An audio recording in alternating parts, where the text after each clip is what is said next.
अस्सलाम वालेकुम फ्रेंड्स, अल्लाहुम्मा सल्ली अला सय्यिदना मुहम्मद व अला आलि मुहम्मद। उम्मीद आप लोग सब खैरियत से होंगे। मैं टू द पॉइंट आप लोगों से बात करता हूँ।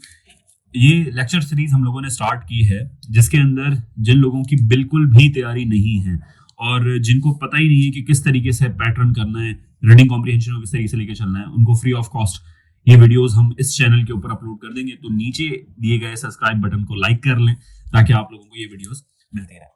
तो और अगर हमारा पूरा कोर्स आप लोगों ने परचेज करना है, जिसके अंदर A to Z तैयारी किस तरीके से करनी है और SST की भी तैयारी, यानी कि सेकेंडरी स्कूल टीचर की जो भी एग्जाम्स आ रहे हैं उसकी भी तैयारी के लिए अगर आपने हमें ज्वाइन करना हो तो ये व्हाट्सएप नंबर जो नीचे चल रहा है इसके ऊपर आप रब्ता करके व्हाट्सएप करके डिटेल ले सकते हैं।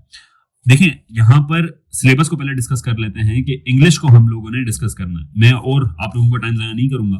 तो इंग्लिश के पोर्शन के हैं 40 मार्क्स और 40 मार्क्स में से मैं ये समझता हूँ कि जो रीडिंग कॉम्प्रिहेंशन है वो एक ऐसा पॉइंट है जिससे आपका स्कोर बहुत ज्यादा आ सकता है। तो रीडिंग कॉम्प्रिहेंशन को आज हम डिस्कस करेंगे। तो ये एक सिंपल पेपर है रीडिंग कॉम्प्रिहेंशन का। देखिए, ये बात याद रखिएगा कि रीडिंग कॉम्प्रिहेंशन के आपके 10 नंबर है और 10 में से अगर आपके 7 या 8 नंबर भी आ जाते हैं तो इट्स मोर देन इनफ और ये आपका स्कोर हाई कर देगा। तो इसको प्रिपेयर करने के लिए रीडिंग कॉम्प्रिहेंशन को हम कुछ टेक्निक्स आप लोगों से डिस्कस कर लेते हैं। कि पहली टेक्निक ये है कि आप लोगों ने पहले क्वेश्चंस पढ़ने, आपने पैसेज नहीं पढ़ना, आपने पहले क्वेश्चंस पढ़ने ताकि आप लोगों को जवाब ढूंढने में आसानी हो जाए।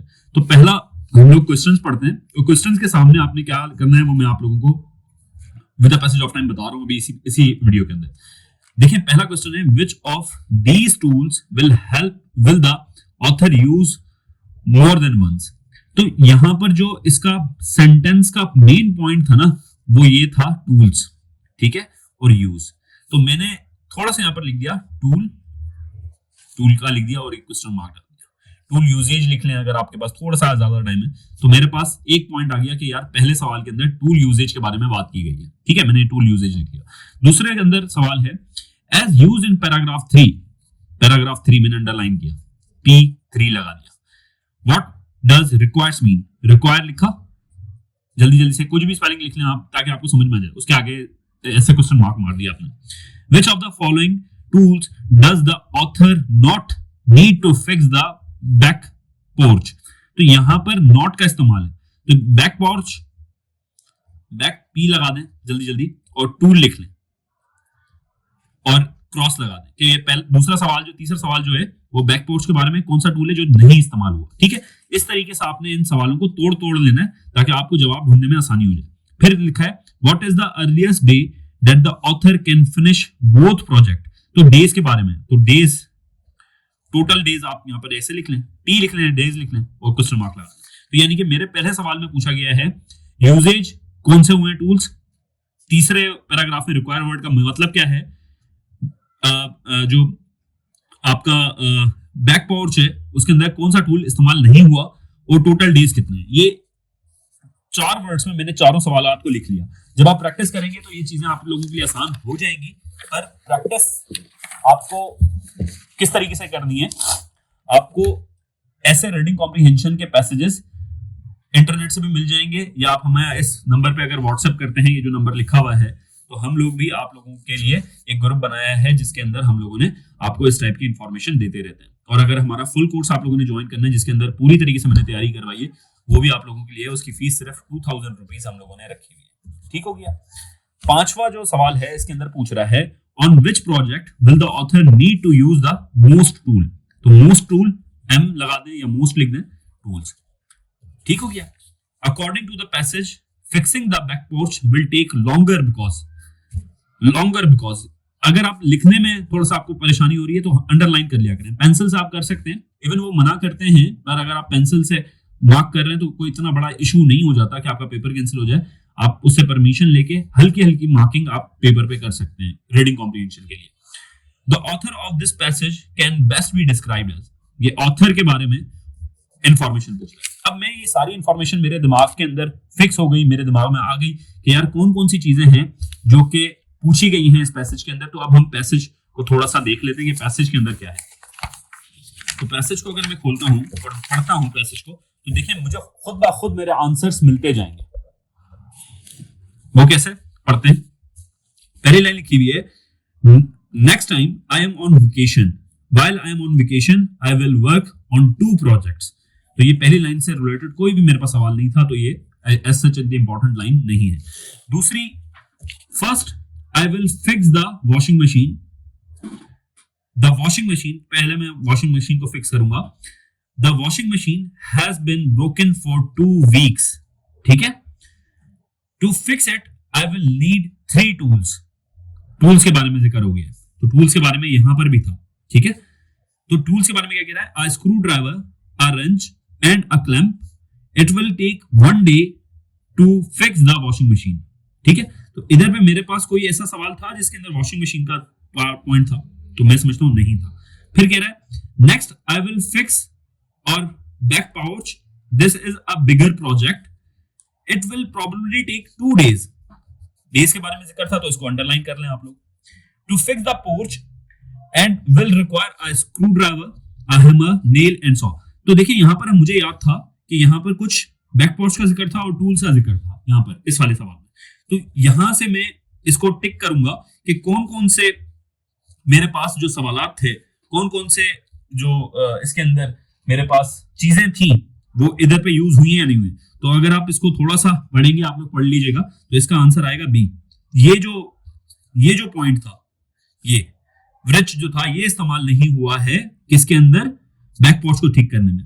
और पैराग्राफ 3 के अंदर रिक्वायर्स का जो वर्ड है, यहां पर लिखें, यहां पर होगा विल रिक्वायर। रिक्वायर का जो वर्ड है, रिक्वायर का यहां पर मतलब क्या लगा है कि उसको नीड होगी, वो चाहेगा। ठीक है, वो क्या करेगा, वो चाहेगा कि उसके लिए ये चीजें इस्तेमाल करनी है, तो यहां पर वो ए ऑप्शन होगा, क्योंकि यहां पर जो रिक्वायर का मतलब निकल रहा है कि उसको कौन कौन सी चीजें चाहिए होंगी, स्क्रू ड्राइवर चाहिए होगा, हैमर चाहिए होगा, नेल चाहिए होगी और सॉ चाहिए होगा। तो उसके लिए मुझे यहाँ पर नीड का वर्ड इस्तेमाल होगा, यूज नहीं आएगा, फाइंड भी नहीं होगा, बाय भी नहीं होगा, तो उसको जरूरत है इन चीजों की। तो ये मैंने इस तरीके से देख लिया। फिर कह रहा है which of the following 3 use is use more than once. देखिए पहले वाले सवाल के अंदर कौन कौन से टूल इस्तेमाल किए गए, रेच इस्तेमाल किया गया है, क्लैंप इस्तेमाल किया है। ठीक है, 2 टूल इस्तेमाल किया। यहां पर भी देखिए क्या क्या इस्तेमाल किया गया है, screw driver, hammer, nail and saw, और एक और यहाँ पर स्क्रू ड्राइवर भी इस्तेमाल हुआ। तो स्क्रू ड्राइवर ऐसा एक वर्ड था, यहाँ पर देखें tools use more then 1, 2 time use इस्तेमाल हुआ है, यहाँ पर 2 भी लगा सकते थे आप। तो यहाँ पर मुझे ये पता पड़ा कि स्क्रू ड्राइवर 2 दफा इस्तेमाल हुआ है। तो आंसर क्या होगा इसका जनाब, क्या होगा आप लोग भी कमेंट में लिख सकते हैं, होगा ए। आई होप मेरी बात समझ में आ रही है। फिर हम लोगों ने आगे पढ़ा, यहां तक तो पढ़ लिया हमने। कह रहा है my vacation starts on Monday, Monday के स्टार्ट हो रही है। I have a lot of work to do, but hopefully I can relax after I finish my work। तो मुझे पता पड़ गया कि मंडे को ऐसा दिन है जहां से इसकी वेकेशन से स्टार्ट है। तो मेरे पास डेज के लिए भी बात की गई थी, तो उधर पे मेरे पास एक आइडिया है कि यार इससे रिलेटेड सवाल था, तो मैं इसको गौर से पढ़ूं। ठीक है, what is the earliest day that the author can finish both project. देखिए उसके अंदर वो बता रहा था कि कितने दिन लग रहे हैं, 2 दिन लग रहे हैं, और इसके अंदर क्या क्या बता रहा था, कितने दिन लग रहा है, 1 दिन लग रहा है। ठीक है, डेज को मैंने अंडरलाइन कर लेना था पहले ही। ठीक है, तो डेज 1 और 1 दिन ये, 2 दिन ये। तो मंडे से जब काम स्टार्ट किया है इसने, तो मंडे, ट्यूसडे, वेडनेसडे। तो आंसर क्या होना चाहिए इसका, कमेंट्स में आप लोग भी लिख सकते हैं। कमेंट्स में अगर आप लोग लिखेंगे तो उसका आंसर क्या होगा, वेडनेसडे, क्योंकि मंडे, ट्यूसडे, वेडनेसडे। वेडनेसडे ऐसा दिन होगा कि 1 दिन इसके लिए, 2 दिन इसके लिए, मंडे, ट्यूसडे, वेडनेसडे, तो 3 दिन यहां से निकला। ठीक है, अब इसका एक और सवाल यहां से निकल रहा है कि on which project will the author needs to use the most tools. तो उसका क्या मतलब होगा कि ऐसा कौन सा प्रोजेक्ट था जिसमें उसने ज्यादा टूल्स जो हैं वो इस्तेमाल किए थे। तो ऑब्वियस बात है कौन सा टूल होगा, वो होगा बैक पोर्च, क्योंकि उसने बताया था यहां पर आप लोगों ने जब देखा था, I will fix the bigger project, it will take probably 2 days। यहां से आप लोगों को आइडिया हो गया था, और पहले भी आपने क्वेश्चन पढ़ लिया था, तो आप लोगों को आइडिया हो जाना चाहिए था कि कौन सा प्रोजेक्ट है जिसके ऊपर ज्यादा टाइम लग रहा है। फिर कह रहा है 6 क्वेश्चन के अंदर, according to the passage fixing the back porch will take longer because. क्यों है भाई जी, वो लॉन्गर क्यों है, क्योंकि it is a big project, यहां पर उसने बताया। और मैंने आप लोगों को बताया था कि पहले अगर हमने सवाल पढ़ लिया तो मुझे आइडिया हो गया था कि ये सवाल बिगर प्रोजेक्ट से रिलेटेड है, तो ये इसका आंसर यहीं से आएगा। 7वां, the author of the passage can be best described as. तो इस सारे पैसेज को पढ़ के मुझे क्या एक मेरे जहन में बात आई, तो मुझे ये बात जहन में आई कि यार ये इंटरेस्टिंग है। नहीं, इंटरेस्टिंग का मतलब क्या होता है, इंटरेस्टिंग का मतलब होता है जिसके अंदर मतलब कि इंसान गुम हो जाए, जो कि एक हैरत अंगेजी के अंदर मकाम के अंदर डाल दे, तो ये नहीं है। लेजी, नहीं जी लेजी तो नहीं है, दो काम कर रहा है। इंटेलिजेंट, इंटेलिजेंट भी नहीं है, कोई ऐसा काम नहीं किया जो कि दूसरों ने नहीं किया। इंटेलिजेंट वो लोग होते हैं जो कि कोई ऐसा काम करे जो कि कोई दूसरा ना कर सके। तो ये क्या बनेगा, तीसरा बनेगा कंस्ट्रक्टिव। अब ये मैंने क्या कौन सी टेक्निक इस्तेमाल की आप लोगों को समझाने के लिए लास्ट में, कि अगर आप लोगों को ये ढूंढने में मुश्किल हो रही है कि कौन सा बेस्ट आंसर है, तो उसकी एक टेक्निक है कि आप लोग जो आपको ये लग रहा है कि ये सवाल नहीं हो सकता, ये जवाब नहीं हो सकता, उसको क्रॉस कर लें और जो बच जाए उसको आप टिक कर लें। इससे एक और फायदा होता है हमें कि अगर आपको ये पता है कि जी कौन सा दो बेस्ट ऑप्शंस हैं, तो आपकी प्रोबेबिलिटी 50% हो जाती है पास होने की।